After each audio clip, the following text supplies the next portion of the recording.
আমি অনেকের নাম জানি না, তবে রাজ্জাক স্যারের চরণে যে আমি গুনাহগারকে আল্লাহ কবুল করেছেন, মালিকের দরবারে শুকরিয়া আদায় করছি। আলহামদুলিল্লাহ, আলহামদুলিল্লাহ।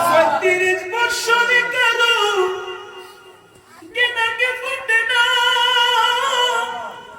6 মাসের কালে আবার পাইতে 16 ইয়ানা রাজ্জাক স্যার, পাইতে 16 ইয়ানা শাদি মাওলা জারি ইজ্জত, রাজ্জাক স্যার জারি ইজ্জত, তার দিয়া মিলাই তাওহীদের মেলা, কেউ বুঝতে পারে না রে রাজ্জাক স্যার খেলা, আমার আল্লাহর ওলির খেলা। কথা বলুন ঠিক না বেঠিক? বুঝতে পারে না রে পীর মুর্শিদের খেলা, আমার আল্লাহর ওলির খেলা। আল্লাহ কবুল করুন, আমিন।